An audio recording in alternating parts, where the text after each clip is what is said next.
சிறுத்தை ஏன் சிலிர்க்கிறது?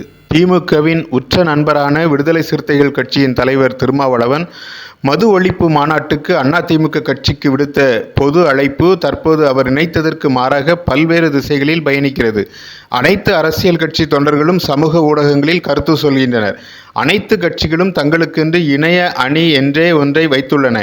இந்த சமூக ஊடக சக்தி திருமாவளவனை தத்தளிக்க வைத்துள்ளது. என் அழைப்பில் உள்நோக்கம் இல்லை, அரசியல் இல்லை என்று விளக்கம் கொடுக்கும் அளவுக்கு தள்ளியுள்ளது. ஒரு கள போராளியாக, சித்தாந்தவாதியாக, நாடாளுமன்றவாதியாக, கருத்து செறிந்த உரையாற்றுகிறவராக அறியப்படும் திருமாவளவன் சமூக ஊடக வெள்ளத்தில் சிக்கி அலைக்கழிக்கப்படுவது காலத்தின் கோலம்தான். சட்டப்பேரவை தேர்தலில் விடுதலை சிறுத்தைகளின் பலம் என்ன என்று பார்ப்போமானால், 2016 தமிழ்நாடு சட்டப்பேரவை தேர்தலில் விடுதலை சிறுத்தை கட்சி மக்கள் நல கூட்டணியில் சேர்ந்து 25 தொகுதிகளில் போட்டியிட்டது. திருமாவளவன் காட்டுமன்னார் கோவில் தொகுதியில் குறைந்த வாக்குகள் வித்தியாசத்தில் தோற்றார். 7 தொகுதிகளில் விடுதலை சிறுத்தைகள் 3வது இடம் பிடித்தனர்.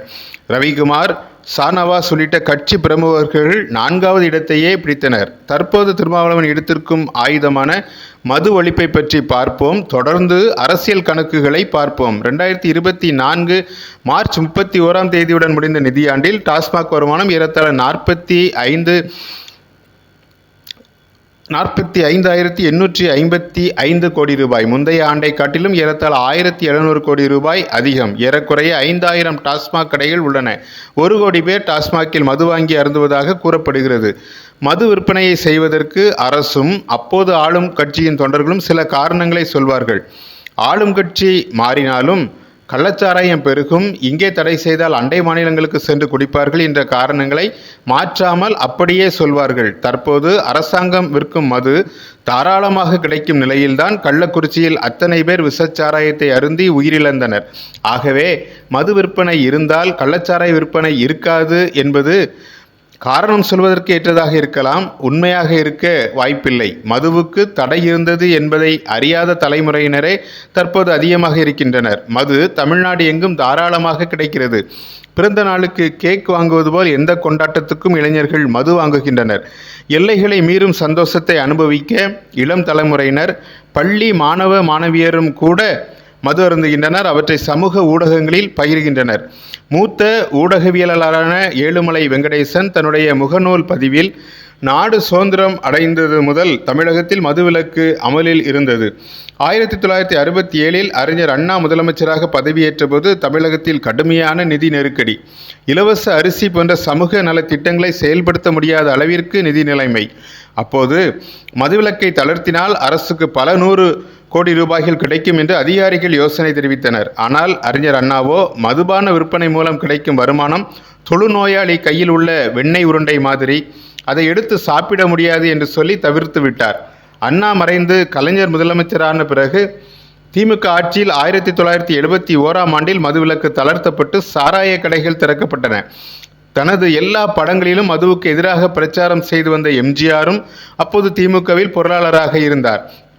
சாராய பழக்கத்தால் பல குடும்பங்கள் நடுத்தருவுக்கு வந்ததை தொடர்ந்து கடும் எதிர்ப்பு கிளம்பியது. இதையடுத்தே 1974இல் தமிழகத்தில் சாராய கடைகளை மூடினார் கலைஞர். கிட்டத்தட்ட 7 ஆண்டுகளுக்கு பிறகு 1981ஆம் ஆண்டு மீண்டும் மதுவிலக்கு ரத்து செய்யப்பட்டு எம்ஜிஆர் ஆட்சியில் சாராய கடைகள் திறக்கப்பட்டன. ஜெயலலிதா இன்னும் ஒருபடி மேலே போய் அரசே மதுபானங்களை கடைகளில் விற்கும் அளவுக்கு கொண்டு போனார். தமிழகத்தில் மதுபான விவகாரத்தில் செய்யப்பட வேண்டியவை இவைதான்.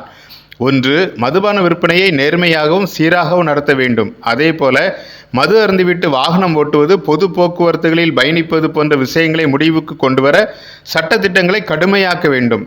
ஒரு மதுபாட்டிலை வாங்கி சட்டத்திட்டங்களுக்கு உட்பட்டு அருந்துவதற்குள் தாவு தீர்ந்துவிடும் என்கிற நிலைமை வரும்போது முதலில் பொழுதுபோக்குக்காக, சும்மா ஜாலிக்காக மது அருந்துகிறோம் என்று சொல்பவர்களின் எண்ணிக்கை கணிசமாக குறையும். தமிழ்நாட்டை பொறுத்தவரை மதுபான விற்பனைக்கு ஒரு ராசி உண்டு. நேற்று வரை மது விற்பனை முறைகேடுகளை கேள்வி கேட்டவர்கள் ஆட்சிக்கு வந்ததும் அதைவிட அதிகமாக முறைகேடுகளை செய்ய தொடங்குவார்கள்.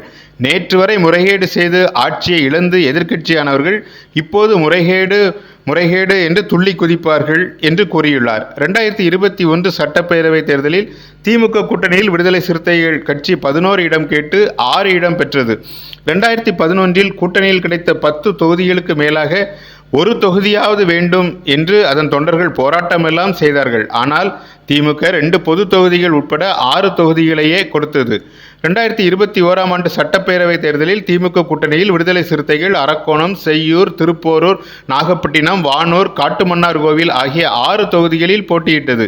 அரக்கோணத்தில் கௌதம சர்மாவும் வானூரில் வன்னியரசும் தோல்வியடைந்தனர். மற்ற தொகுதிகளில் விடுதலை சிறுத்தைகள் வெற்றி பெற்றனர். அவற்றுள் திருப்போரூர், நாகப்பட்டினம் ஆகியவை பொது தொகுதிகள் என்பது குறிப்பிடத்தக்கது. சாதி கட்சி என்ற பிம்பத்தை உடைக்க பொது தொகுதி வெற்றி விடுதலை சிறுத்தைகளுக்கு அவசியமாயிற்று. தற்போது 2026 சட்டப்பேரவை தேர்தலுக்கு கூட்டணியில் 6 தொகுதி எண்ணிக்கையை அதிகரிக்க வாய்ப்பாக கூட்டத்தை காட்ட வேண்டும் என்ற அரசியல் நிர்பந்தம் விடுதலை சிறுத்தைகள் கட்சிகளுக்கு இருக்கிறது. விடுதலை சிறுத்தை கட்சியை பொறுத்தமட்டில் வட தமிழகத்தில் வாக்கு வங்கி உள்ளது. விஜயகாந்த் முதலில் ஜெயித்தது விருத்தாச்சலம் தொகுதி. விஜய் மாநாடு நடத்த இருப்பது விக்கிரவாண்டி. இரண்டுமே வட தமிழக மாவட்டங்களில் உள்ள இடங்கள். 2021 சட்டப்பேரவைத் தேர்தலில் காங்கிரஸ் 4.27% வாக்குகளையும் திமுக 37.7% வாக்குகளையும் விடுதலை சிறுத்தைகள் கட்சி 0.99% வாக்குகளையும் பெற்றுள்ளன. 2024 நாடாளுமன்ற தேர்தலில் ரவிக்குமார் உதயசூரியன் சின்னத்தில் விழுப்புரம் தொகுதியில் போட்டியிட்டு வெற்றி பெற்றார். ஆனால் விழுப்புரம் நாடாளுமன்ற தொகுதிக்குள் இருக்கிற திருக்கோயிலூர் சட்டப்பேரவை தொகுதியில் இவரை காட்டிலும் அதிமுக வேட்பாளர் அதிக வாக்குகள் பெற்றுள்ளார். திருமாவளவன் சிதம்பரம் தொகுதியில் வெற்றி பெற்றார். ஆனால் சிதம்பரம் நாடாளுமன்ற தொகுதிக்குள் இருக்கும் அரியலூர் மற்றும் ஜெயங்கொண்டம் சட்டப்பேரவை தொகுதிகளில் அதிமுக வேட்பாளர் திருமாவளவனை காட்டிலும் அதிக வாக்குகள் பெற்றுள்ளார். வட தமிழ்நாட்டில் தங்களது ஆதிக்கத்தை உறுதிப்படுத்த வேண்டிய கட்டாயத்தில் விடுதலை சிறுத்தைகள் கட்சி உள்ளது.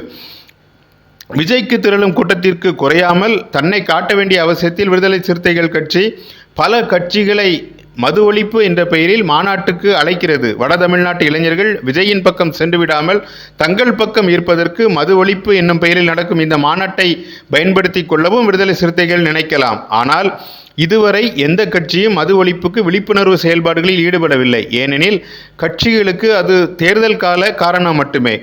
அதிமுகவின் சென்ற ஆட்சியில் கடைசி 4 வருடங்கள் பாஜகவை திரைமறைவில் ஆட்சியை நடத்தினர் என்று நாளிதழ் ஒன்றுக்கு அளித்த பேட்டியில் விடுதலை சிறுத்தைகள் விழுப்புரம் தொகுதி MP கருத்து தெரிவித்துள்ளார். மாநிலத்தின் உரிமையை விட்டுக் கொடுத்ததாக கூறப்படும் கட்சியை மாநாட்டுக்கு அழைத்து அதன் மூலம் கூட்டணி பற்றிய பேச்சுக்கு வாய்ப்பளிப்பது ஏன் என்பது தெரியவில்லை. அதிமுக ஆட்சியில் இருந்த காலங்களில் மது விற்பனை தடை பற்றி அது பேசியதில்லை. அப்படிப்பட்ட கட்சியை மது ஒழிப்பு கூட்டாளியாக அழைப்பதற்கு மது ஒழிப்புடன் வேறு சில நோக்கங்களும் இருக்கக்கூடும் என்ற சந்தேகம் தவிர்க்க முடியாததே. இதுபோன்ற விரிவான அரசியல் செய்தி தொகுப்புகளை தவறவிடாதிருக்க தமிழ் பூமர் சேனலை சப்ஸ்கிரைப் பண்ணுங்க. நீங்கள் நினைப்பதை நாங்கள் பேசுகிறோம். தமிழ் பூமர் சேனலை லைக் பண்ணுங்க, ஷேர் பண்ணுங்க, சப்ஸ்கிரைப் பண்ணுங்க.